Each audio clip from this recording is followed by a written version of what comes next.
Wow. Yeah, we have never ever had anything like this happen before. There's something weird was going on. Yeah. Yeah, something with the audio settings. Wow. It's really frustrating. We're live? Okay. I hear that we're live, so let's try this again, guys. Wowza, wowza, wowza, wowza. So, okay. Is everyone hearing me okay? And John, are you hearing me okay? Yes, I am. Okay. So that's Perfectly. good. Woohoo! Loud and clear, loud and clear. All right, everybody, come back to the chat. We lost a ton of people. So, okay, we're gonna get moving on this. All right, and so now we're gonna be going over our normal time because now we're officially starting later as well. So, all right. Hello, John. Welcome to Hi, how you doing? I'm doing okay, man. I feel like this is like I'm at Disneyland, Mr. Toad's Wild Ride or something, or I don't know. If you remember that ride, it's crazy. The teacups, and we're just going round and round. We never had anything like that happen before. So, well, the echo kept repeating itself. It was almost like being stuck in that horrible the worst ride I've ever been on in my life. It's a Small World. It's just the same song over and over and over again. It's torture. Jeremy said that's how they got Ben Laden. That's how they got the Sheikh Khalidi to confess. They put him on a Disneyland It's a Small World ride. Jeremy said, I agree with you so much. It's so yeah, true. Unfortunately, I haven't been to Disneyland in so many years, but any time that I've been to Disneyland, my wife makes me go on that blasted ride. I'm like, oh, my God. It's been 42 years since I was there. And it still makes it's horrific. Makes me sweat. It's horrific. Oh, it's just absolutely terrible. Okay. Good. All right, well, let's get started today. The title of today's program is Doomsday Plane Arrives in Washington. Are we going to war? So have you seen that, John, about this whole Doomsday plane that's supposed to be there? It landed in Washington, and wow. Yeah, it's it's not used that often, and it's pretty troubling. Yeah, so it's a real interesting thing here, and I'm trying to bring this up right here. Trump's nuclear attack Doomsday plane arrives in Washington. The U.S. Air Force Doomsday plane arrived at Joint Base Andrews Tuesday night, fueling speculation of a potential U.S. role in escalating the Iran and Israel crisis. The E-48 Night Watch aircraft landed at the military facility in suburban Washington, D.C., as speculation grows over potential U.S. military action in Iran. And I mean, this is really interesting for that plane to land. Only two thoughts that I have on this, and again, let's get your input here. But my two thoughts is either that's being done to spoof our adversaries out there into thinking that we're willing to take this to who knows what kind of a level, where this is just that kind of a plan, or there really is something that is a very real concern and a threat here, where the president needs that plane there in Washington. I mean, what's your thoughts? Well, the question is, every time something like this happens, there's sort of a undercurrent of conspiracy mania almost, that there must be something else going on and they're hiding something from us. And it may very well be that the simplest answer is the simplest possibility is that, well, they're concerned about something, and so they have it up. It was sort of like, remember all the hullabaloo about the drones back in, I don't know, when was that, December? and everybody was, melting down about the drones and everything. And we still don't have an answer, So everybody, the world we live in right now, Kurt, is a situation where whatever happens will support your particular version of things. It's a very, I don't want to run people down by saying this, but it's a very postmodern world. So, Trump will say, for example, I'll use Trump and war. I told her, Trump says something, and then everybody interprets it their own way. Oh, there's no kidding. And so look, I did a conference about 25 years ago when I was in California. I spoke at a national church conference, and I talked on the effect of postmodernism on the church. And it was something that I was seeing in my own law practice. I was a trial lawyer, and the trial lawyer or the trial lawyer practice seminars that I used to go to used to be about how to effectively present evidence, how to use good graphics, how to use charts, how to use graphs, and that type of thing. And at some point in the 90s, those seminars changed to, here's how you do something to appeal to people's emotions. Mm-hmm. And now we live in that world. And so you can imagine that it is, this is just the world that we live in. And imagine what it's like being a trial lawyer and trying to present factual things to the jury, but they don't care. They care about what their emotions tell them because their truth is as good as anybody else's truth. So it's a pretty big philosophical question. So I don't know exactly why it's there. I don't know that it means that there's nukes in our country or they think that nukes are going to come. That could very well be the case. But it could also just be they're just being extra cautious. I mean, you may have noticed that the world's a bit of a volatile place out there. Yeah, I think I saw that in the news somewhere. Yeah, no kidding. Who knows? And it could be something just as, like you said, where they're just trying to be precautious. Who knows what? We know that they're at the fall of the Soviet Union, going back some decades ago now, that there are a bunch of suitcase nukes, what would be called your tactical nukes that have gone missing. Those are somewhere, guys. Somewhere those, who knows who has them, where they are, what's going on. But that is something to consider as well. And there are threats right now against, in fact, this from the New York Post, saying highly vulnerable Iranian Supreme Leader Ali Khamenei, there we go, may try to activate sleeper cells in the West as Israeli onslaught mounts. And again, that's a possibility. We know that by way of the borders that were just so wide open for so many years under the regime that is no longer in power in our country now, that we have numerous sleeper cells that are here in America. And could it be possible that that could be the weapon that Iran activates? It could be. I mean, so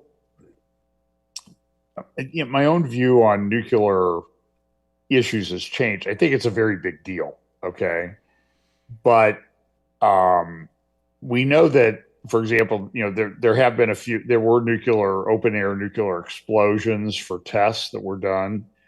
They had a pretty dramatic impact, but they didn't change the world. But weapons have developed quite a bit over time. So I don't know, Kurt. I'm not that. Of course, if a nuclear weapon goes off next to you, the only thing you need to be worried about is, hearing Jesus say, "Well done, good and faithful servant." So I don't know. I think it's a problem. I think that what we're seeing going on in Israel right now. So I did an interview this morning with my friend Brian Schrager, who lives in Israel. He was in Jerusalem.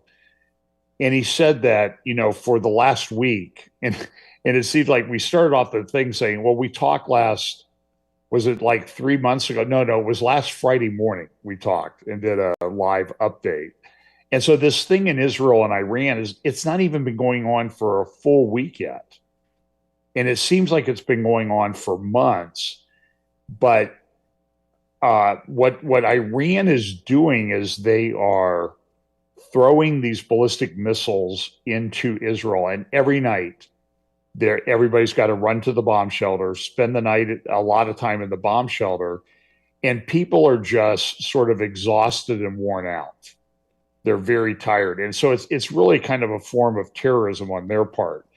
Absolutely. And so I think that the sleeper cells and that type of thing, whether they're very effective or whether they get very far, I really don't know. I mean, I'm listening to people like Sarah Adams that says there's thousands of these guys and we need to be very concerned about it.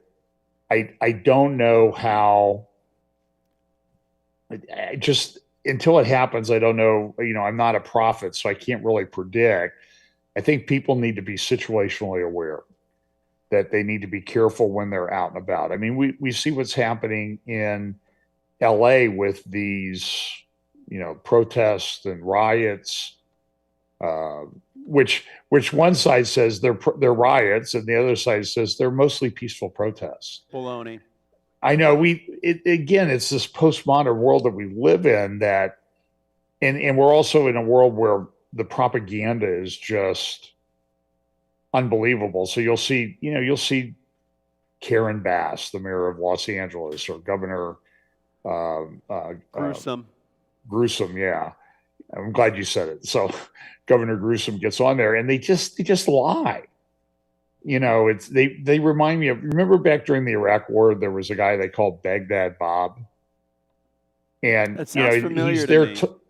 He's there talking, this was, I think, it was one of the Iraq wars. I think it was the first one. And he said, yes, we're moving on to glorious victory, and the whole city's on fire behind him. We're very close to final victory. And so it's like that on every level, everywhere you go right now. And, I've got a roundtable coming up next week with Patrick Wood and Britt Gillette and Scott Townsend and Pete Garcia about AI and stuff. And the AI technology on faking videos and everything. Well, we talked about this in the roundtable I did with you, that we're getting to the place where you won't know if it's Kurt Reed or fake Kurt Reed. I hope if they fake me that they make me better than this, though. I mean, right. At least I would. There would be some benefit for me in that, like if they made me better than I actually am, then But yeah, at least do a good I'm thinking job if they just enhance me a little bit, I'm like a young Harrison Ford. That's what I'm seeing. I mean, I don't know. We gotta make some light of some of this, I guess.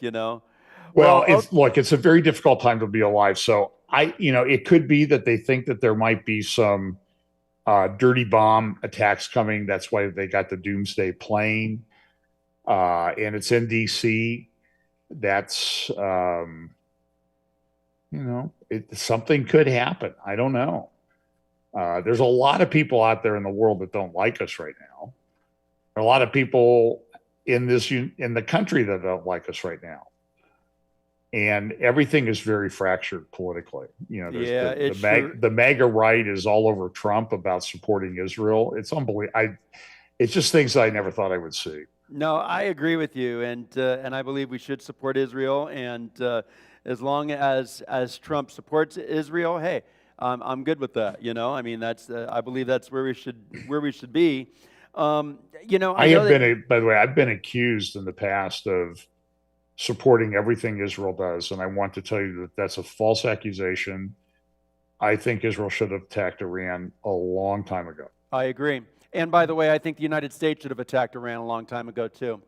Right. And I mean, how much evidence of them being malign bad actors has to pile up before we can speak the truth about it? Right. No, I agree.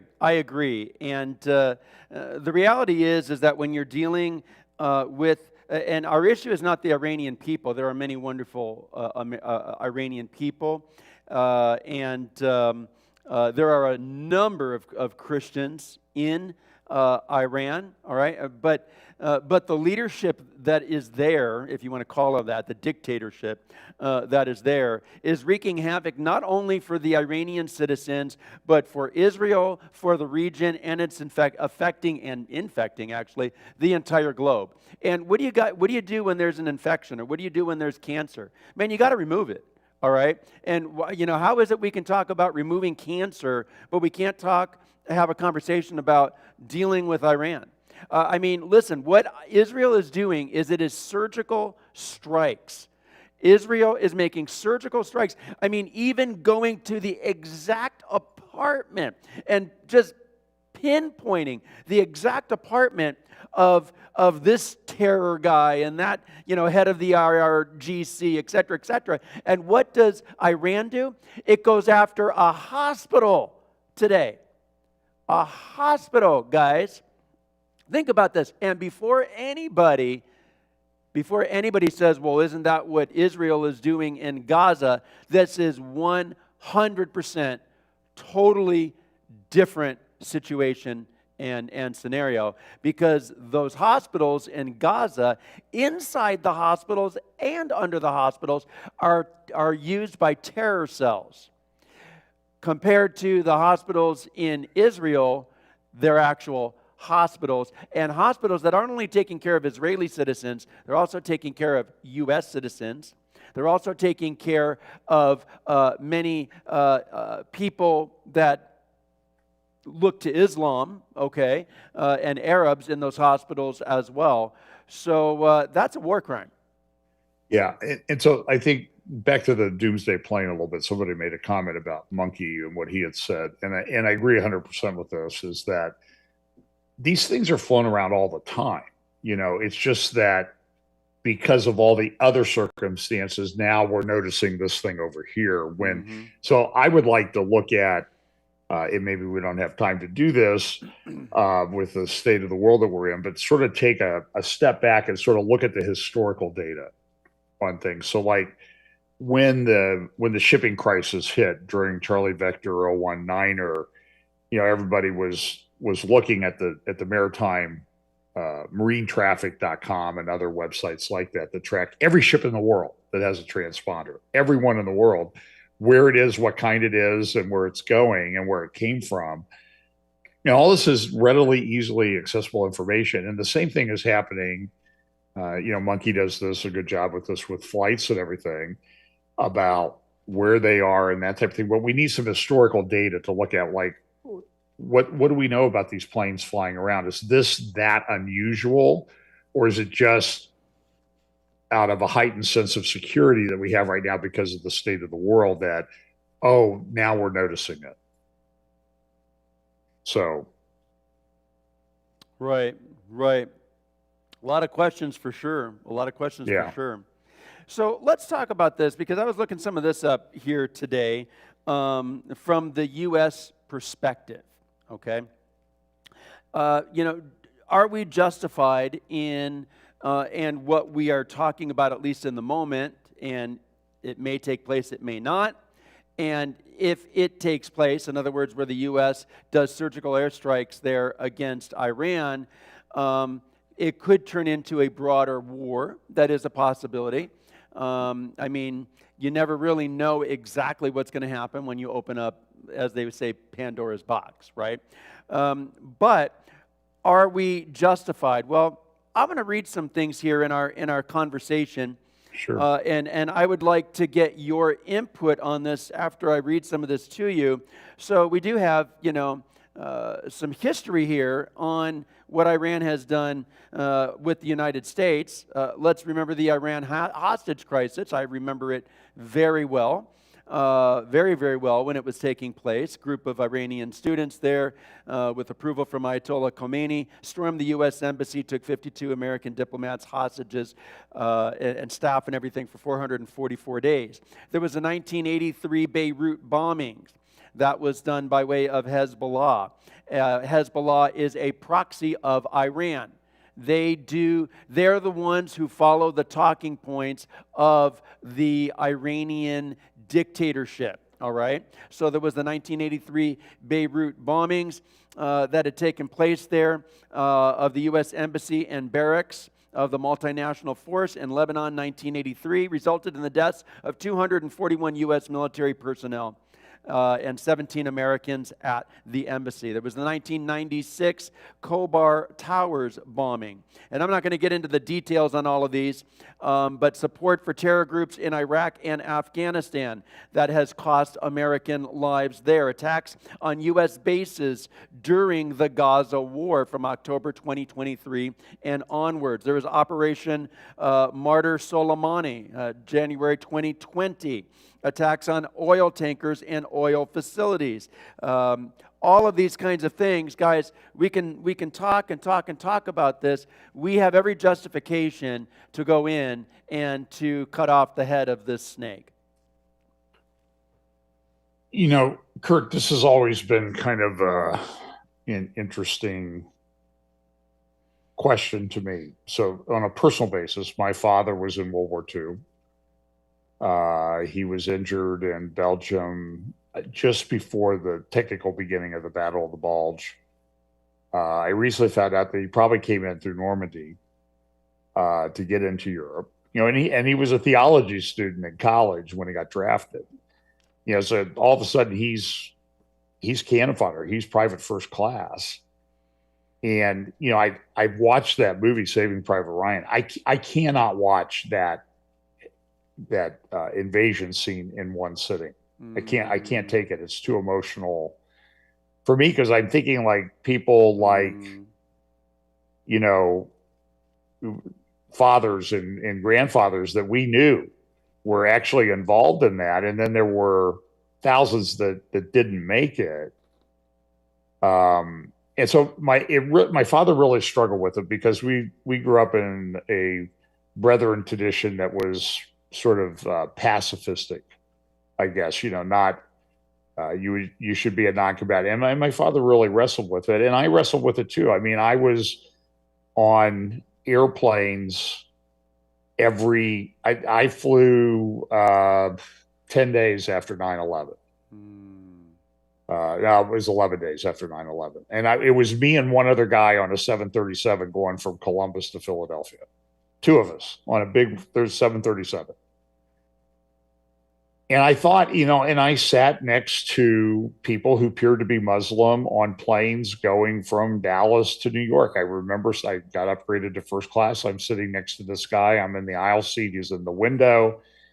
And I sat there and I kind of thought through the process. What do I do? What do I do if he's tries to do something on the plane? And I can remember getting in discussions with people about this on the internet, where, you know, everything gets resolved very quickly as you present that, you know, very good arguments. But, you know, that's not true. Everything gets blown out of proportion. But I said, you know, somebody responded, well, if you would take him out, if he tried to take over the plane, you would prevent him from hearing the gospel. But my point was, if I didn't take him out, the other 165 people on the plane won't hear the gospel either. You understand what I'm saying? It's a very easy thing to reason through. And I just don't think people, you know, they sort of, they kind of come to the conclusion and take the position that makes them look more righteous than everybody else. Absolutely. And that's just not the way the world works. It's what I call the super spiritual people. It's like, give me a break. You're not even thinking that through, right? Honestly, stuff like that really gets under my skin, John. It really does. Why? Now that I know that, I'll be sure to do that. Yeah, well, I know in the past couple of weeks, there's a couple things I sent you that really got under your skin. Now you're getting under mine. Oh, I know. It just really sits me. I don't even remember what it is now, but because I've become so good and spiritual at forgiving and forgetting, or maybe I'm just old enough that I don't remember. Right. Short-term memory's not the best thing, but it's still pretty good. I mean, but I'm just, I'm making a point here. But so I think we need to reason through these things, and we have to remember that the modern Muslim movement is really a continuation of the ancient problems. I mean, you have where is it, the passage in Judges about the crescent moon, and there's a precatory. I think it's in Psalm 83. It says, "Let there be like the two guys whose names begin with Z, with the crescent moon," and it's like, was that an early version of Islam? And I personally think that it was. It's been around forever.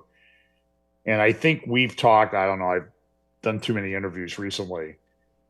Remember Dennis Prager brought this up on his program about 10 years ago. And on that show, he said, he had somebody on, they said that a historical Islamic invasion almost is completely unnoticed, except by some very interested historians. And it was a Muslim invasion of India in the Middle Ages, lasted roughly 100 years in 3 waves. And they killed somewhere between 400 and 800 million Indians. In that, it's the largest genocide in human history. And it's not really talked about. But I think it needs to be talked about because you need to remember what's at the core of this ideology, and its most strong expression of it is in the Ayatollah regime of Iran today. You can't distinguish between it and ISIS. You just can't. It's the same thing. Right.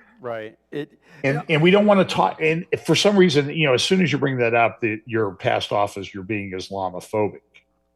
And I'm like, no, I'm Islamo-realistic. That's what I am. And I think it's a problem. And, what happens if we have these sleeper cells here, which could very well cut loose here today, tomorrow, this weekend? It could. I mean, because if Trump does go after Iran, there will be consequences. And if Trump does not go after Iran, I believe that there will be consequences as well. And if Israel does not, and of course, obviously they already are, go after Iran, there will be consequences. Because when you are dealing with Islam, if you do not show strength, they will take you down, they will overtake you, they will kill you. Okay? This is how Islam, true Islam, I should say, not liberal Islam, all right? But true Islam, this is how true Islam works. And, so there will be more death than what happened. There will be more death if the problem is not dealt with than if the problem is dealt with. Yes, there will be death. And some of those that will die need to die. And, I mean, let's face it. I mean, just like with capital punishment, the whole thing as well is capital punishment okay or a right thing? Well, the Word of God says that God gives that authority to countries to be able to utilize capital punishment. And that's probably a discussion for another day. I don't want to kind of veer off onto that one. But folks, listen, if you're concerned about the loss of life, there's going to be more loss of life if the problem is not dealt with. All right? It's just the reality there. And by the way, when we're talking about do we have the justification as the United States of America to do this, is it right to do? Is it wrong to do right, or is it right to do right? Is it right to stand behind a nation and a country that is being systematically attacked on multi-fronts? All right? Let's remember that Israel was attacked by Iran first, since October 7th, not even including by way of the proxies, but since October 7th, directly by Iran. All right? Israel has every right to be dealing with this. And let's also not forget that the proxies, some of those proxies are Hamas, right? And is there not, and has there not been American hostages and Americans that have died as a result of what Hamas did? Yes. So there you go. Yeah, I mean, this has been a long-standing project. I mean, I'm looking at a Council on Foreign Relations, historical timeline of Hezbollah. It goes back all the way to 1943.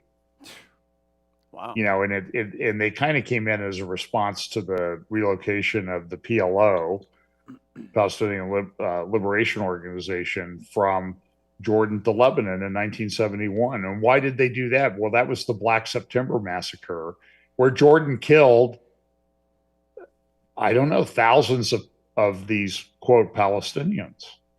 Jordan. I mean, how many protests were there at Harvard and Yale about that? Right.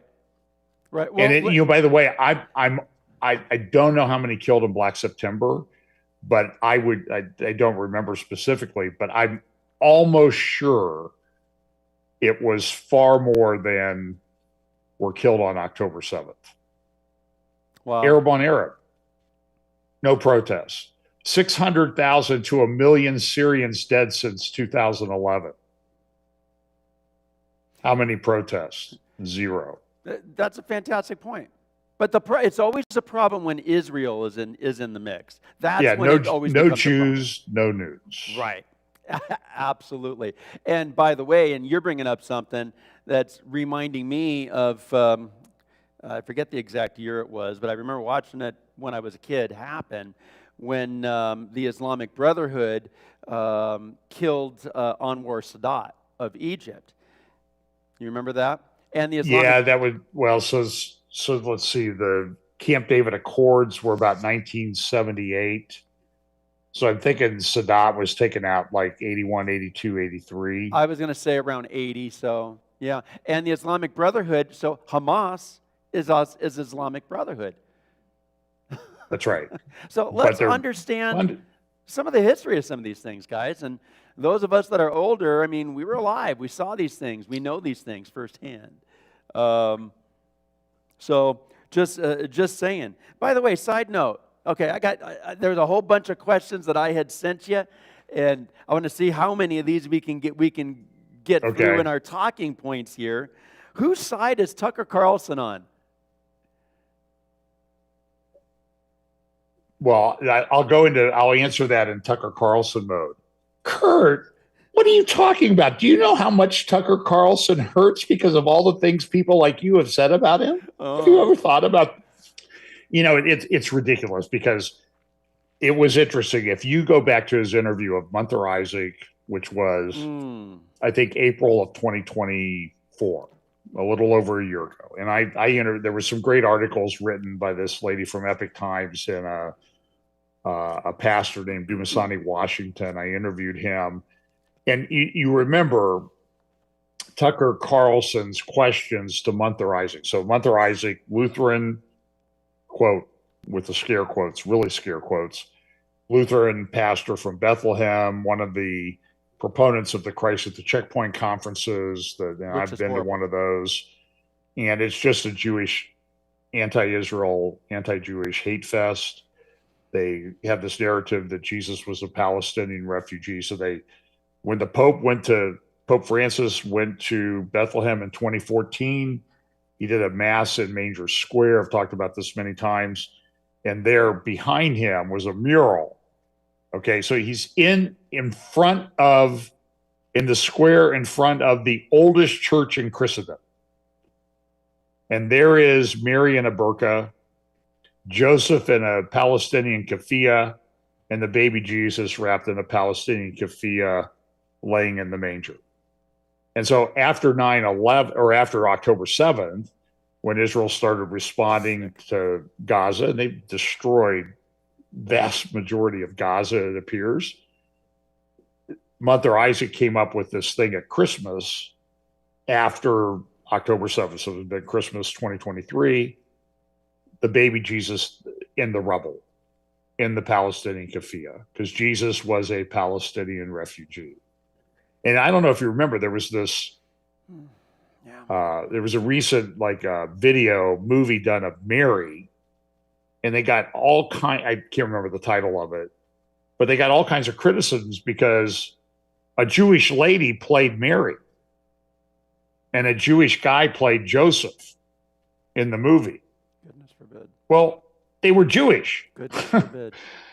And it's just, and so anyway, so when Tucker interviewed Munther Isaac, it was like, oh, Munther, please tell us about how oppressive it is living among Jews in Palestine, and how you're oppressed, and how Christians have left Palestine.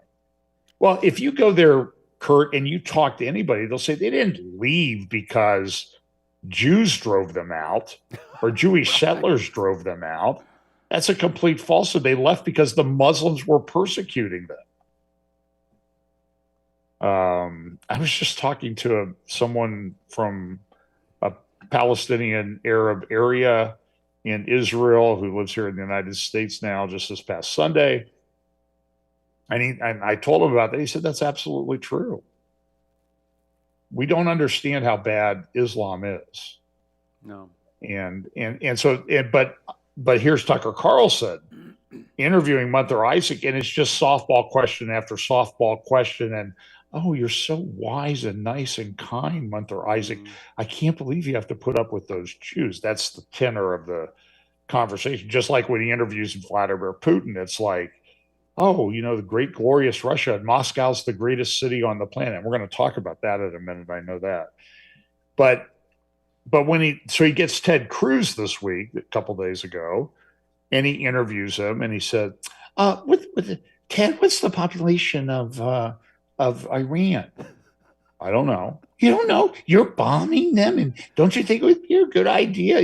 His voice gets all squeaky, and he scrunches up his face. Right. It's sort of like he said, do you know what kind of car Ayatollah Khomeini drives? He drives an old Chevy. Did you know that? Do you think that's important that, he's not trying to make money off of this? I mean, that's the tenor of the question.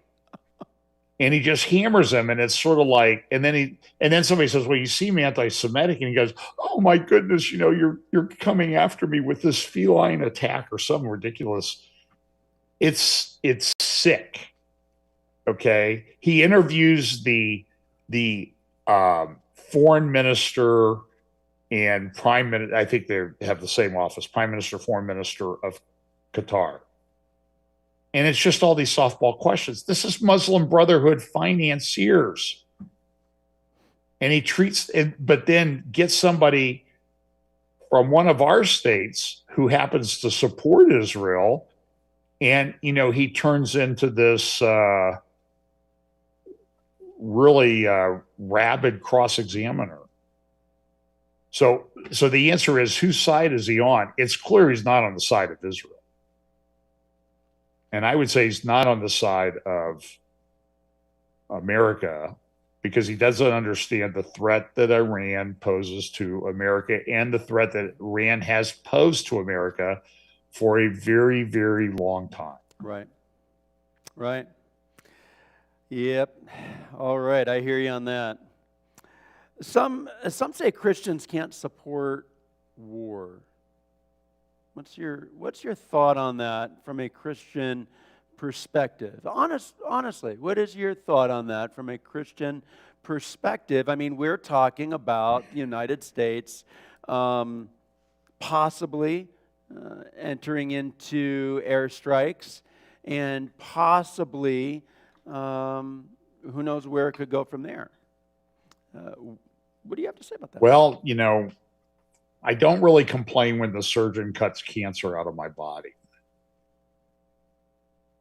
I mean, this is what we may do, is we are cutting out a moral, religious cancer in the world.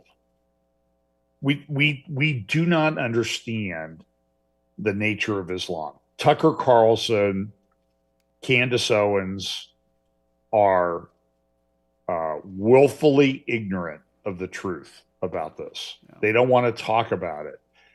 But how many examples of this do we have to see? And we need to understand that I did in my update this past Sunday, there was a think tank that had done a thing about how Iranians negotiate. And so it seems like, Trump is like, and I think naively in some respects, he and Steve Witkoff are running around trying to make deals with the Muslim Brotherhood in Qatar, Muslim Brotherhood financiers in Qatar, and others. And I think they're getting the wool pulled over their eyes, but the Iranians have taken the Iranian art of the deal, we could call it, to a very, very different level than anybody else in the world. And so the Iranians, Trump says, we want a deal, we want to nail it down. But what the Iranians want to do is they want to negotiate, because when they negotiate, that's the deal to them. They're able to play out the string. They're able to continue their enrichment way beyond any industrial capacity. Why does Christiane Amanpour, when she's interviewing, an Iranian guy this week, why doesn't she not ask him, well, why are you enriching it to 60%? There's no civilian purpose for uranium enriched to that amount. Right. It's only on the road to weaponization and bombs and dirty bombs. But nobody, if you want to get an idea, sort of a preview of the strong delusion that's talked about in 2 Thessalonians, watch the media talk about this issue. Watch Tucker Carlson, watch Candace Owens. You will see the strong delusion in full operation. Well, we have biblical historical history that the world always has it wrong regarding Israel. Why, folks, would we think that anything has changed when we are this late in the game in the global proximity to the time of the end, to the tribulation? Do we think that things have gotten better? They certainly haven't, and we know that from a scriptural understanding of things. And so when if we, or for those, I shouldn't say we, but for those out there that are getting so much of their news from the secular media out there, guys, the media has been infiltrated not only by actual deep state individuals, by CIA, which is a long established fact here in the United States. In the United States, the media being infiltrated and influenced by the CIA. Many, many decades has this been going on for, including over the, Charlie Vector, whatever, over the past few years here. So we really have to understand these things from the proper perspective. And the deception out there is just absolutely huge. Let's also understand that these Iranian ayatollahs, mullahs, whatever, they are adhering to the, if you want to call it, the doctrine of the Mahdi. All right? And so I'd like for you to share for just a moment regarding that, because I think it's very important. This is something that I think that there are a number of people in our government right now that do not understand, that think that, look, if you just throw around American dollars, that's what's going to solve all the problems of the world. Let's make everyone prosperous. They don't understand the Islamic doctrine behind the desire to destroy Israel and every Jew on planet Earth. And what's the whole thing here about the Mahdi? And every American. And every American, yeah. Well, actually, we're called the Great Satan. That's right. They're number 2. So I think it's very naive. And so while we're talking, I pulled up the Jerusalem Post. Okay. Here's the first headline on the page. IAEI, the International Atomic Energy Agency, right, will continue to monitor the situation. Trump to decide on action in Iran conflict in 2 weeks. Okay, look, he can do what he wants. I'm just telling you, that's a win for Iran. Yes. Because they'll continue to enrich. They'll continue to pull the wool over people's eyes. Okay. And it's not going to change in 2 weeks, President Trump. I'm sorry. You need decisive action right now. And so the question is it right to go to war to stop a moral harm? And I personally don't see the problem. Kurt, can I ask you this question? It's kind of a rhetorical question. Absolutely. You've read Revelation. You've read Isaiah 63. Who is this who comes from Baza in blood-stained robes, where I've tread out the winepress on my own? Or I'm paraphrasing, okay? What do these people think Jesus is going to do when he returns? Right. Right. Read the book. Right. Well, okay. And now, I hope. All right. Listen. There's all of this, go green kind of stuff, and things have chilled out a little bit under this administration.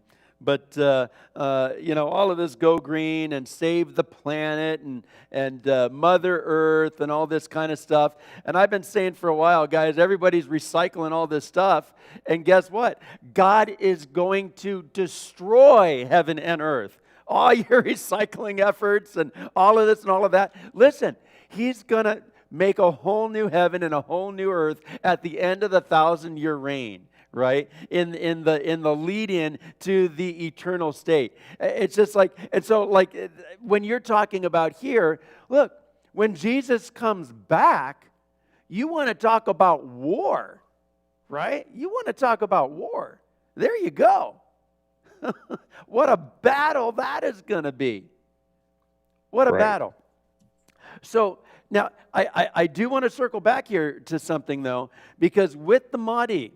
All right, with the Mahdi, what you've got with, for example, the Ayatollah there and those close around him, he's a religious leader there of Iran, and he adheres to this, if you want to call it, this Mahdi doctrine. What they believe is that they are looking for their version of Messiah to come on the scene. And they believe that if they can cause you-know-what on earth, specifically in reference to Israel, that they will hasten the coming of the Mahdi. This is part of their Islamic end times doctrine, guys. And so this is a very biblical, not biblical from their standpoint, very Islamic, okay? But it has biblical implications, all of this that is taking place. We live in incredible times, John. Let's understand. And my concern is that the president, and I don't know, but my concern, he has some good people around him, he has some not good people around him. My concern is that he doesn't understand the spirit behind these things. Well, he may, but the other thing too is some of his appointments have been rather disappointing, and I cannot remember where I read it. I believe it might have been at the RAIR Foundation, RAIR Foundation.com, which was, I believe, started by a lady, I think she lives in Texas, named Amy Meck, M-E-K. And she's done a very good analysis and writing extensively on the development of Islamic communities in Texas, which are very concerning. I mean, in Dallas, Fort Worth, and we just saw what happened in Dallas, Fort Worth. The Israel summit had to shut down because of threats to their physical safety. Right. So 1,000 people were coming to the conference, either online or in person, and they had to shut it down. They had to shut it down a year ago and move it to a different location in Nashville. I mean, Nashville and Dallas are hardly off the wall. Well, that Dallas is a little bit off the wall, I guess, but the general Dallas-Fort Worth area it's very conservative. And so and so I don't know what, look, I have trouble figuring out Trump sometimes. And he says stuff. But the other thing we need to understand is that there is a massive pro-Iranian propaganda machine in our government and media. Francisco Gil White, who I've interviewed, has talked about that. Camera.org, which is a great committee for accuracy in Middle East reporting and analysis. Camera.org just had a big expose this week, extremely detailed, of pro-Iranian biases in New York Times articles. And it's there. I mean, I read the New York Times, and it's very clear, very easy to see. It's we're in the midst of this massive propaganda war. And then within the Trump administration, I think it was at Rare Foundation that I read this. This is the point I was trying to make, that there is a anti-Trump and pro-Iranian, sometimes they're the same people, thread in our government and in the new executive branch that Trump is setting up. And a lot of this comes out of an organization called the Quincy Institute, which is funded by the Koch brothers. I think the Koch brothers have passed on. They one of their big companies they owned was Georgia Pacific Home Building Products, which I know because I used to represent them in litigation. But they're funding this. They're anti-Trump, but people in that organization, Quincy Institute, are getting hired in the government. I saw a Joint Chief of Staff guy, or an assistant to one of the Joint Chiefs of Staff, come right out and say, I don't support Trump on this at all. I'm not going to implement what Trump wants to do with regard to Iran. It's unbelievable. It is. And so there's this pro-Iranian thread throughout our government, and it's people like John Kerry and other people who have very close ties, as close a ties to Iran as Joe Biden did to China. It's really unbelievable, and it's not changed since Trump took office. And now all the people on the woke right are saying, well, we don't need to do anything, Iran. It's not our fight. It's not our fight. It has nothing to do with us. Leave it on. And those people, if I can believe the media reports and the tweets and things that I say, that's people within the Steve Bannon orbit, and people like Charlie Kirk is coming out and saying we shouldn't be involved in this fight. I didn't hear that one. I want to make sure I heard you. I did say Charlie Kirk. Well, go look at his tweets. You and I have had our conversations recently, so here on that. So. Well, I'm concerned about, so right now the popular thing is to revive this. I think he's probably still alive, so you don't have to revive his spirit, but to revive the spirit of Pat Buchanan, the American isolationist and anti-Israel thought. And so I'm watching War Room last week when this thing is heating up, and who's given big long segments 2 days in a row is the head of the the editor of the American Conservative magazine, which was started by Pat Buchanan. And let me be honest with you, there were some things I liked about Pat Buchanan, but when it came to Israel and the Middle East, he was a nut. It's like Rand Paul, Tom Massey, they're the great libertarians. And they come out and they say this nonsense about Israel and Iran. And my thesis is that libertarians are sort of morons when it comes to geopolitics. And so I'm sitting there, so prove me wrong. And they don't prove me wrong. They prove me right on that theory every day. Hey, we got Rise up unafraid. And you guys ever see me looking to the side? It's not. I'm paying full attention to everything that John or other guests have on. But I've got some of the chat going on over here to the side of me. And Rise Up Unafraid says it's not what, if it's when, because we do for sure have sleeper cells here, and they are planning an October 7th for America. That is unfortunately a true statement, and they are waiting on the signal. I think that Rise Up Unafraid is correct. They're waiting on the signal. They're here. Sarah Adams has been talking about this extensively over the past few months. And I see her responding to Tucker Carlson and these other people that are on the woke right. Even Matt Walsh is in this category now. Matt Walsh did great work on the transgender issue. Mm-hmm. So here's the thing is, guys, if you don't know about it, stay in your lane. That's sort of I think, good advice for all of us to stay in our lane. Well, now, what is her name? Ilhan Omar. She stays in her lane, doesn't she? I don't know. She never wavers. Oh, right. Listen, she claims that no one has attacked Americans. But Iran, this is the article on MSN, but Iran's deadly history tells a different story.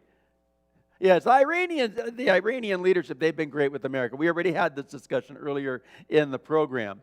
Yeah, well, that's another issue with her altogether. Guys, we're going to get to some questions here. So I know that everything time-wise is kind of a little different today, and some things definitely threw me off with the weird technical issues, the nature of which we have never had those kinds of technical issues before with any of our programs, and I'm convinced it's because the adversary just doesn't want us speaking about the things that we're talking about. But let's get to some questions here, and I'm going to kind of go over to that part here, where we've got our mods sending us those live questions. Okay. So let's get to this. Be back later, said. Be back later. But you're here now. Question: how many Marines died in the attack on Beirut? I've got that information here for you. I'm going to guess from memory it was somewhere in the neighborhood of 240. Yeah, let me see. I've got it here. And Beirut bombings, which resulted in the deaths of 241. I missed it. Great job, man. 241 U.S. military personnel, 17 Americans at the embassy. So there you go. All right, Caligal. Question: have the sleeper cells lost any of their motivation since their families may not be getting paid by Khamenei, who is MIA? Well, this is an interesting thing. There have been attacks on the Iranian central bank and other things of the Iranians that are not, I don't know. By the way, I looked it up. Anwar Sadat was killed on October 6th, 1981. Kind of interesting date on the calendar.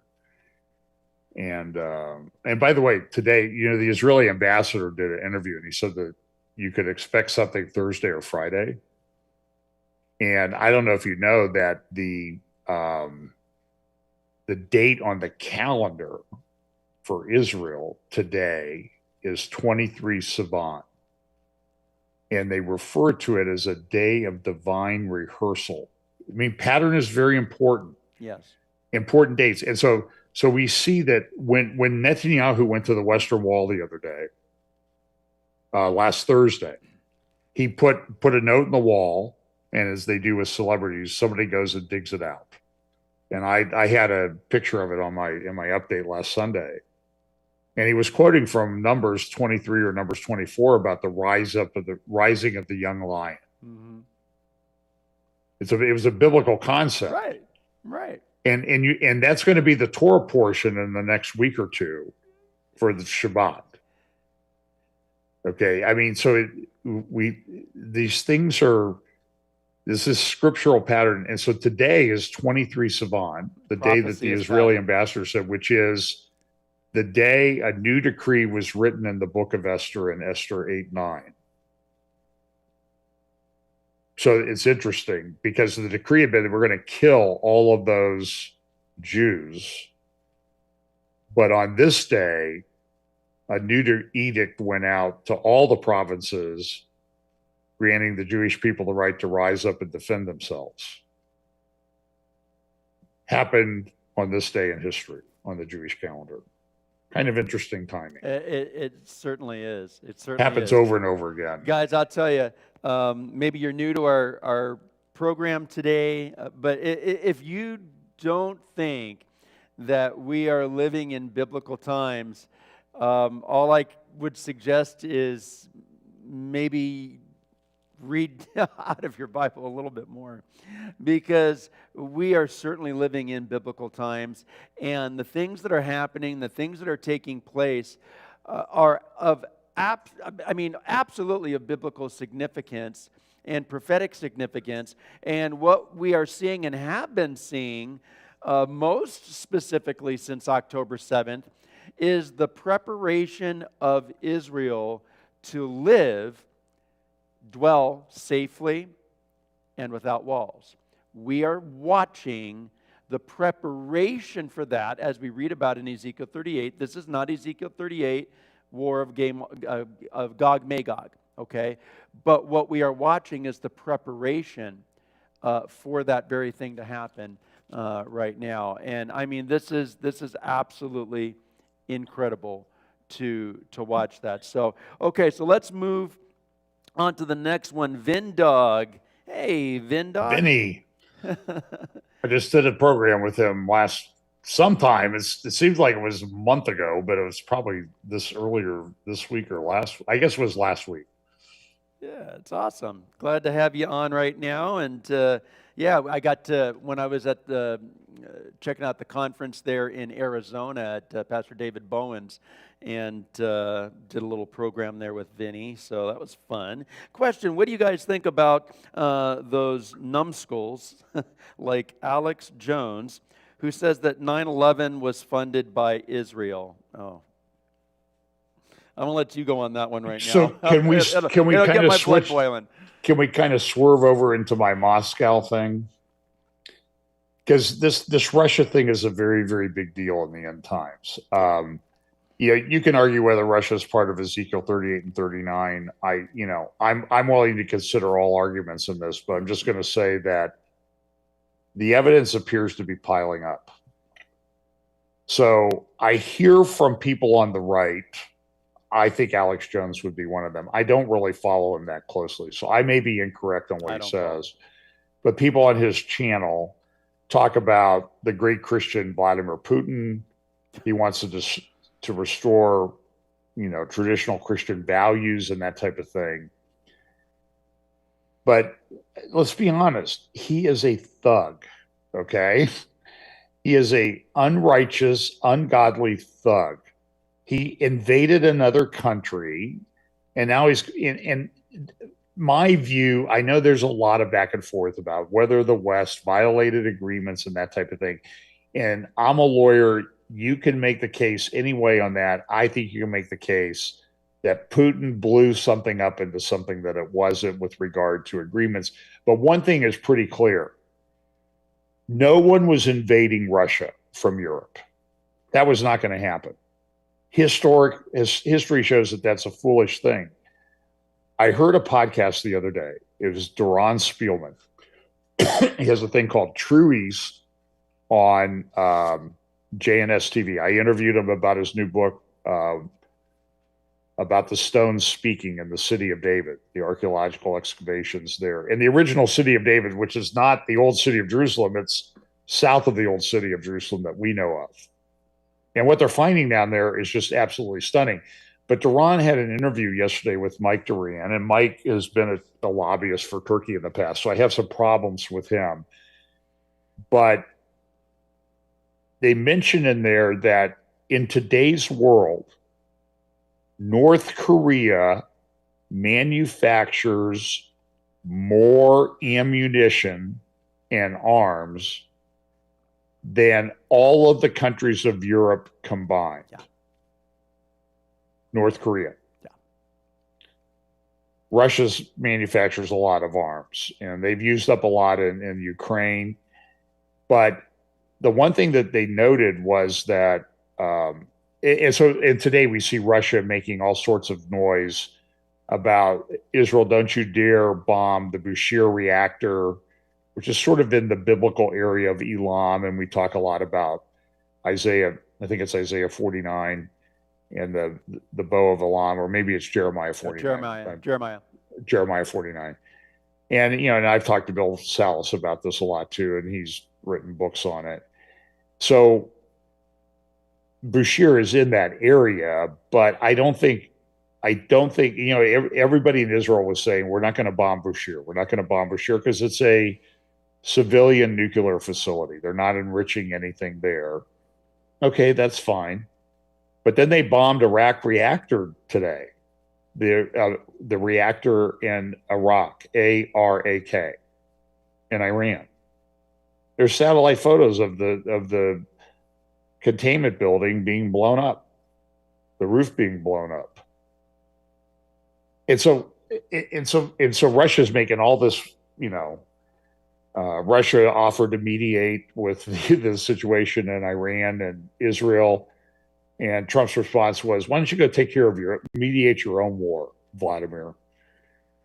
But anyway, so Putin, to Putin and Russia, back to my point, there's a very high religious content or religious ideology behind what Vladimir Putin does. He believes that he's sort of the protector of the ark, the Orthodox Christianity through the Russian Orthodox Church.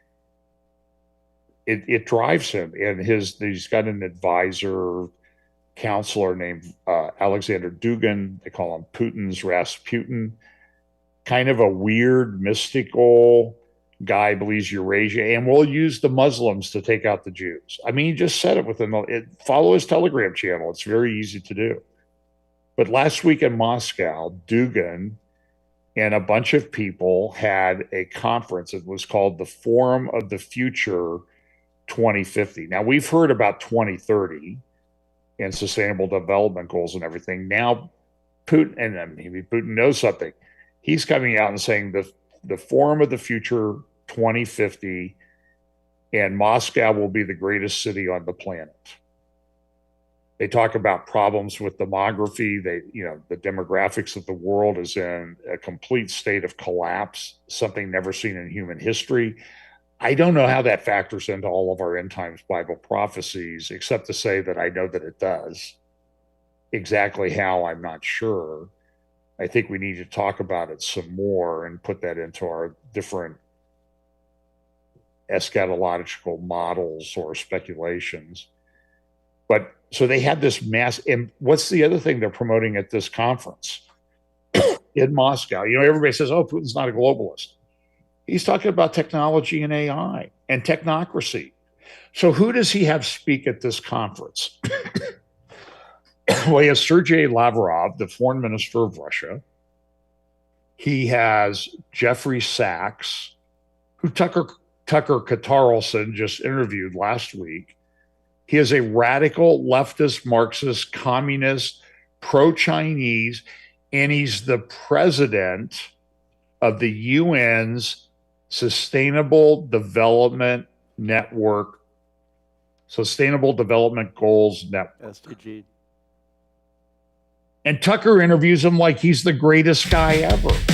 He'll never ask him a question like he asked Ted Cruz. What is that? Crazy.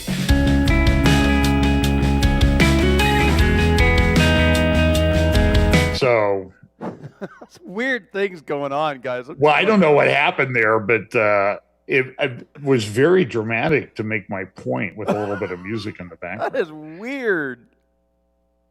I thought maybe you guys had done that on purpose. I'm not even touching anything. I didn't do that at all. Anyway, the wizard behind the curtain must be doing something to us. But anyway, so so they have this conference. So Jeffrey Sachs is there. Tucker's really good interview buddy, who he never challenges, and he is a Jew hater on steroids. Listen to this guy. Who else is at the conference? There's a guy named Errol Musk. Who is Errol Musk? He's a big technocrat. He has a son. His son's name is Elon Musk. And Errol Musk's father was a giant. Listen to Patrick Wood at what he spoke at Dave Bowen's church just last week about technocracy development. Right. Elon Musk's grandfather, Errol Musk's father, was one of the founders of the Technocratic Society of Canada, which Canada came after him to charge him with treason. And he fled to South Africa. So this is who is in Moscow last week. And one of the other guys that was there was Alex Jones. So do the math on that and come to your own conclusion, I guess. Well, I don't think it's a good look. I just say birds of a feather. I don't know. I don't know. It's all pretty weird though, for sure. Pretty weird. Okay, let's get to the next question here. So Jason Garza, I've never seen so many weird electronic things happening. Like I can't even figure out what's going on, guys, today. Like this is really strange. Jeremy's back here just shaking his head. Like it's absolutely bonkers. Yeah. Can anyone say spiritual attack? That's my opinion. So, I got more to share on that one. But anyhow, Jason Garza, question: what are your thoughts of the crowned prince being, is it reinstated if the supreme leader of Iran dies? Yeah, it's. I forget what his name is. Reza Pahlavi. He's the son of the Shah of Iran. Yeah, right. He's probably in his late 60s now. And he's been kind of hanging around there all the time. And he said, we want to restore democracy, at least an Iranian version of democracy in Iran. And look, I'm hearing reports that there are massive protests in Iran. Now, the Iranians say, oh, look at all the people in the streets supporting us. I don't believe anything. The Iranian regime could tell me that the sun was shining in the sky and I would double check it. Because I do not trust him. And again, I think I had a link in the show notes of my update last Sunday to this. There was a PDF publication that I referenced about how Iran negotiates. And you need to understand how they do it. And they do. And the Muslim doctrine is they can lie to you. It's okay. It is okay, according to Muslim doctrine. Yeah. Well, John, I don't want it to sound racist, but it's just a fact. It is a fact. Here's the thing. If the crown prince... Okay. I'm going to pan this out maybe a little further beyond the crown prince, okay? The Ayatollah, first of all, he's 85 years old. He's going to kick the bucket anytime now, probably. That's just the reality of it, unless the U.S. or Israel takes care of that for him. But this we know. Persia, which is modern-day Iran, is going to be a major consequential player in the whole Gog-Magog Ezekiel 38 attack. So we know that. So if the Ayatollah is not in charge, whoever it is, guys, the situation is, even if there is a short lull or reprieve of things in Iran, it would be, I believe, very, very short indeed, okay? And that is a big if. I mean, you've got questions of, hey, Turkey, is Turkey going to look at Iran as an opportunity to move on in? Okay, we know that Erdogan, hey, he's got ambitions, guys. That guy has ambitions. So is he good? Can I address that real quickly, Sure, go for Kurt? it. I don't want to interrupt No, go for it. your great riff here, but that was one of the points I was eventually going to get to. Thank you for reeling us back in here to an agenda. But Duran Spielman and Mike Duran on the True East podcast the other day, about 47 minutes in, they start talking about Turkey. Now, I think Duran is way too pro-Turkey. I think it's clear that Turkey is involved in this Ezekiel 38-39 coalition that comes against Israel in the last days. I don't think there's any question about this. And many years ago, Bill Koenig and I were sitting at a table at a dinner at a pastor's house in Phoenix, and Chuck Missler told us, just the two of us, he said, watch Turkey. So that was probably over 15 years ago. And I've watched Turkey. I'm trying to write an article for Bill's newsletter. But Duran made a very interesting comment. So, I'm not, it's in my basket of possibilities in a European-based Antichrist revived Roman Empire. I don't totally dismiss it, but I'm looking at what they said in the interview, which was true, that North Korea produces more ammunition than all of Europe combined, except if you take one country out, and that country is Turkey. And many years ago, Erdogan has developed a lot of things, the Blue Homeland Doctrine, to take over parts of the Mediterranean and Black Sea and grab the gas and oil reserves that might be located there, and to block Israel from shipping things to Europe. And he's been very effective. It's called the Blue Homeland.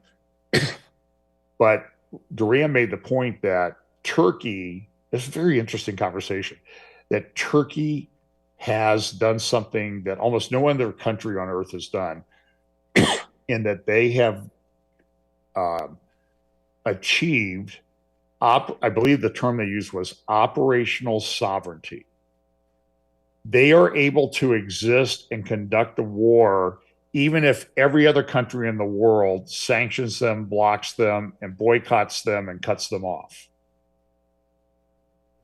And Duran Spielman and Mike Duran, so Duran and Duran said, Israel needs to do the same thing. They need to develop operational sovereignty, and they haven't yet. And it's part of it's because we've kind of interfered in that process in the United States. But then Duran made this very interesting comment, which relates to what you just said, Kurt. And he said, will we see Turkey take over a weakened Iran? Now, I may have mentioned this to you, and sometimes I mention this, and everybody looks at me like, oh, you are out of your mind, John Haller. And that's okay. That's feedback, and I appreciate feedback. But go read Daniel chapter 8, which talks about the ram and goat. And is that a prophecy? Because it says it's for the time of the end. And we know we want to say, well, that was Alexander the Great. But what do we do that it says that it's for the time of the end? Right. Does the time of the end there mean the time of the end? And that may be an indication that Turkey will take over a weakened Iran. It will come from the West.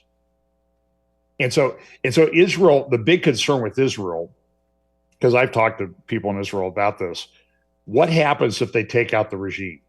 I mean, and I think, I'm telling you, these people in Israel are so brilliant, because I've said this over and over again.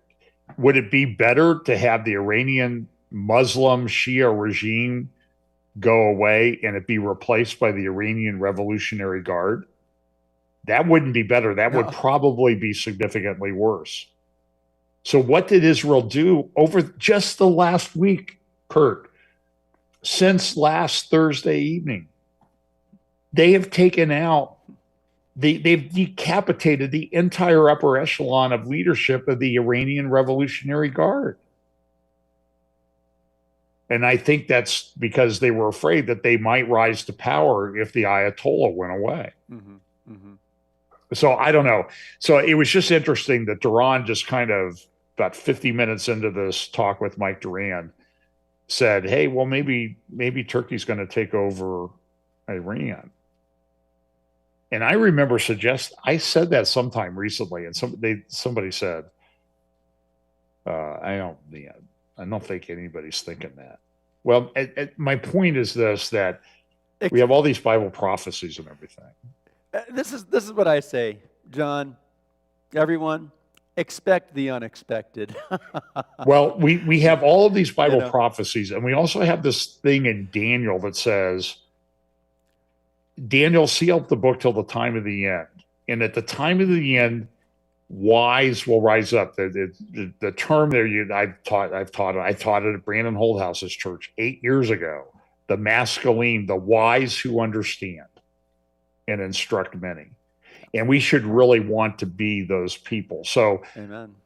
Sometimes I think we need to kind of break out of our, I often say that, I haven't written a book and therefore I have plausible deniability. Like, can you prove that I said that? I mean, you have to look through thousands of hours of videos. But I just think that we need to be a little bit flexible as to how this thing is going to work out. Well, because as we get closer, John, we're realizing, I mean, I came to the Lord quite a while ago, and all I can say is we're realizing, hey, maybe some of the things that we thought were going to go this way, some of those things aren't going to go that way, And sometimes I think God's up there throwing cosmic knuckleballs at us, like, oh, you thought you had it all figured out? Watch this one. Right.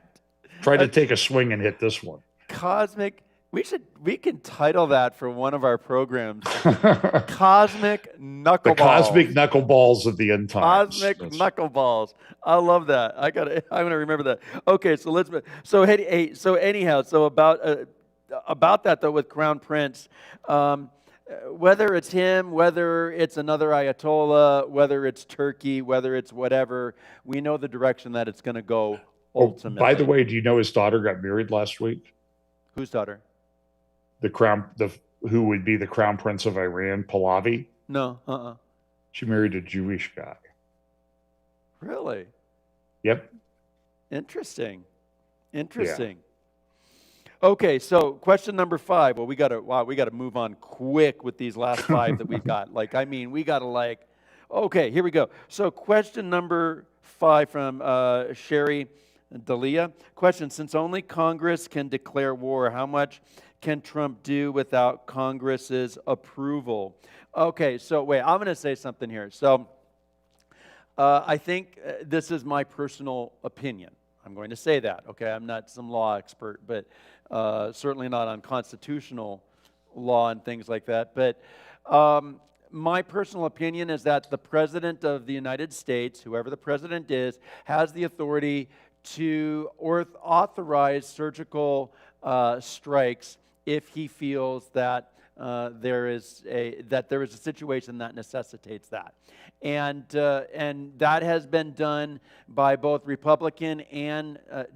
By the way, what I'm saying now doesn't make it right or wrong, but I'm just saying that has been done by both Republican administrations and Democrat administrations alike. And as far as I know, it really hasn't been challenged, not with any real backing or legitimacy behind that, all right? So going in and doing a surgical strike is different than a full-on war. So I think that's probably the quickest. There's a War Powers Act, and I know that there's been a resolution or legislation introduced in the House by Thomas Massey, who's a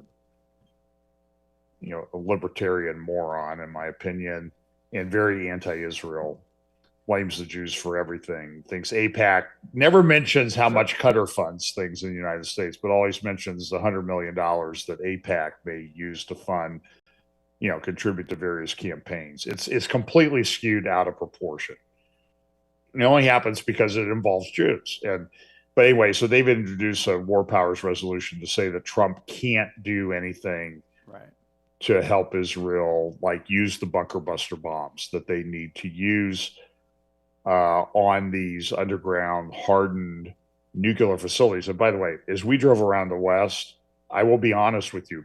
By the way, these bunker busters, the big ones, they can only be delivered by a B-2 bomber from above 30,000 feet.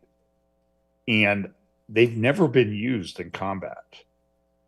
So we don't know that they're going to work. We don't know that they could, and there's MIT academics who say this is not going to work.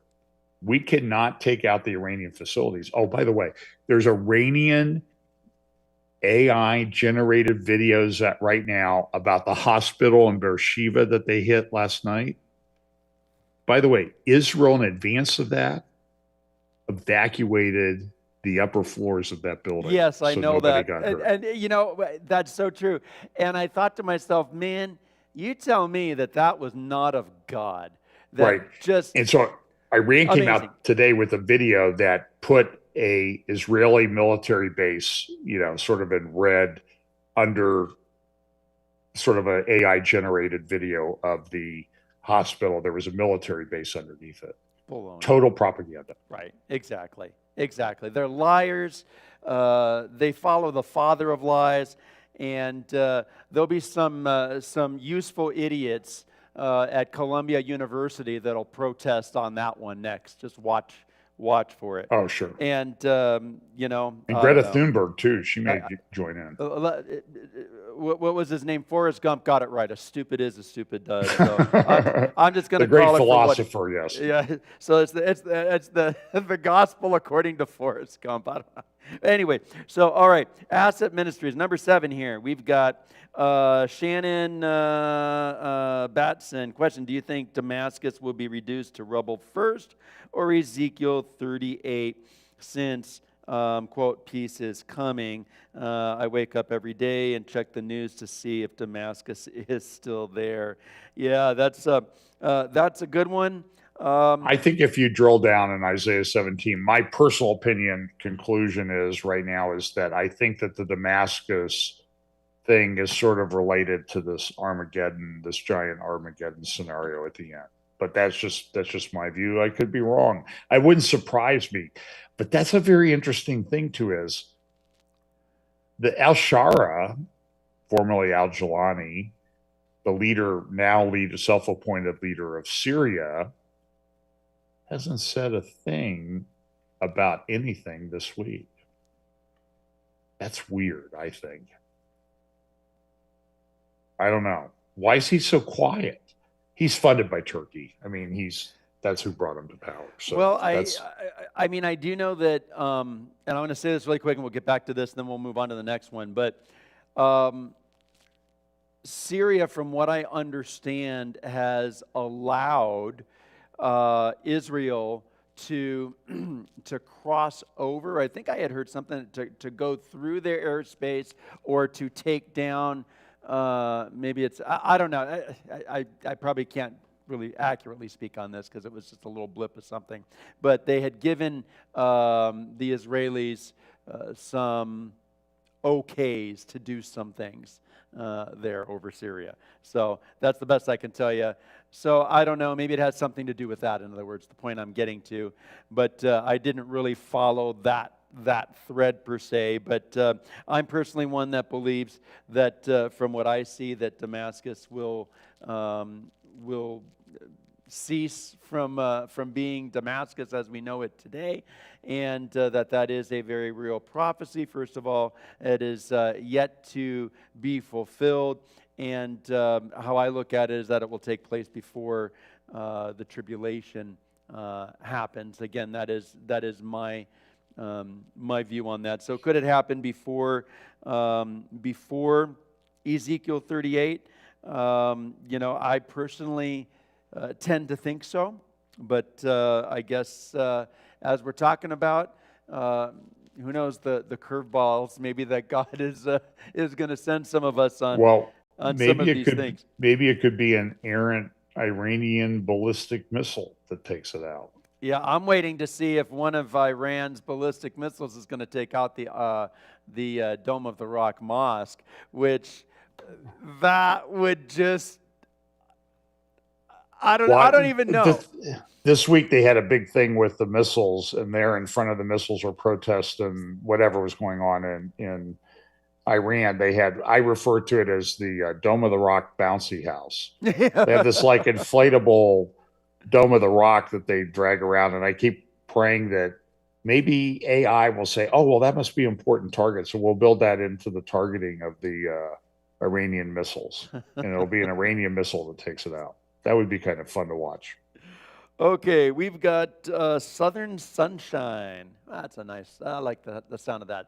Southern Sunshine is saying, what do you think is the reason for so many who call themselves Christian, quote, end quote, being so adamant in saying this Israel is not Israel in the Bible, RT. Now, when you say RT, I don't know if they're saying RT stands for Russian Times.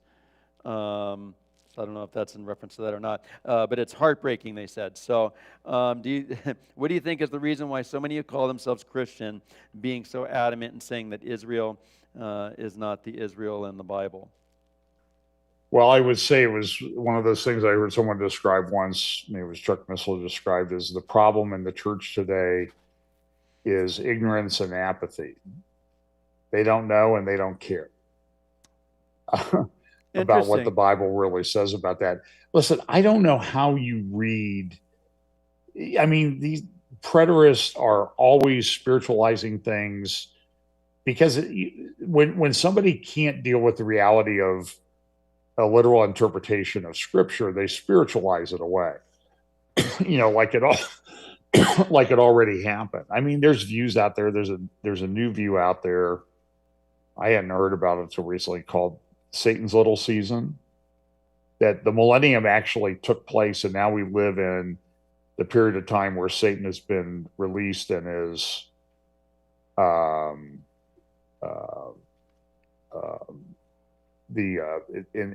is deceiving the nations. And so the millennium already took place, and it's just Satan's rewritten history to hide its reality from us. I just think I really have a problem with views like this, particularly the preterist views, and I think this is a sort of a preterist view on steroids.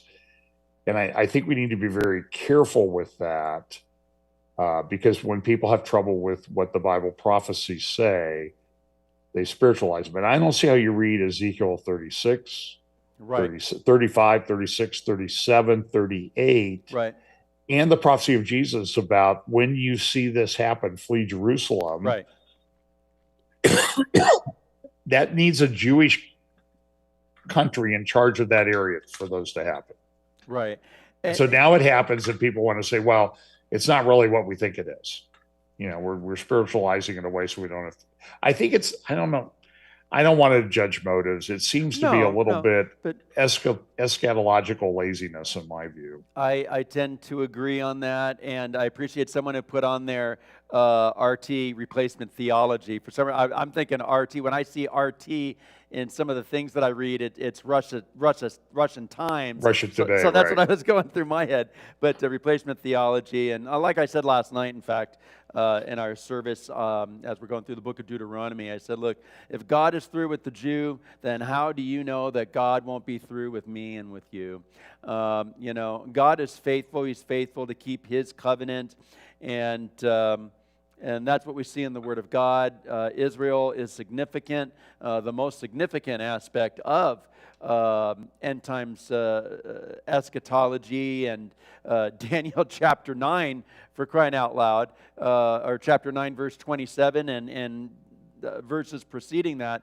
I mean, Israel is point blank of everything that's going to be taking place there. And, the 144,000, they're not 144,000 from Mozambique. There are 144,000 there in Israel. The two witnesses aren't two Jehovah's Witnesses. They're the two witnesses, again, Israel-centric. We see the temple is going to be built there. It's going to be built in Jerusalem, on Temple Mount. All the plans are ready to go for it, guys. Everything is Israel-centric. You can't remove Israel from the Word of God or try and make it what it, different or anything like that. We just can't do that. And I think that the church has done itself a lot of a disservice in modern times by not having a proper biblical hermeneutic understanding of the nation of Israel. If you don't understand Israel in the Old Testament and looking into Bible, you're not going to understand Bible prophecy. Okay, you're not going to understand what's happening now and the direction that things are going. I believe it is absolutely essential to have a right view on Israel. I truly do. So we're going to move to these last two. We've got to go, I'm being told. We got to do these two really quick. Jonathan, is it nothing? I can't say that. Nagel. He's a friend of mine from South Africa. Okay. I'm told we got 5 minutes. Okay, so will Mr. Holler be the next American president? If elected, I choose not to serve. That would be a disaster. That's I can't even manage my golf game. No, we don't want Mr. Holler to be corrupted. Although I would like to spend 10 minutes with Donald Trump one-on-one. Oh, man, wouldn't that be? And bend his ear. That would be a blessing. That would be an amazing opportunity. It might be the last thing I ever do, but... All right. Okay, so let's do this one. Zagapez, question. Why do you think America is not in the book of Revelation? Why do you think America is not in the book of Revelation? I'm going to say, all right, I'm going to speak on this really quick. I think as Americans, as American Christians, I think many American Christians, we kind of try to make everything about America. We're a large landmass, we're a large populace, we're a superpower. So I get that, we're big, we're major, that kind of thing. But I think that we try to make everything about America. America's not the focus, it's Israel. Israel is the very center of activity in Bible prophecy. The whole world is affected, but Israel is the center focus. And don't we see all of the news, and it's been going on as the years go by, guys, it becomes more and more and more Israel focused in the news. There's a reason for that, because it's what I've been saying for a long time now. Listen, it's all going to hone in even more so on Israel. Now, does that mean that America ceases to exist? No, I don't believe that America will cease to exist, so to speak, be wiped off the map. What I personally believe is that the United States of America will not be of any significant consequence. I think those are some of the key words to use. America will not be of any significant consequence as it is today. It will continue to eventually will take a back seat one way or another. And there's all kinds of conjecture as to how that may happen, but I believe that will be part to necessitate the world in saying we need someone to fill that vacuum and to rise to the occasion. So, hey guys, we've been going at this for a while, and I'm told that we don't have much time left before we get shut down in our timing. So the ending of the program is imminent, you're saying? The ending of the program is what? Imminent. Is imminent. It is imminent.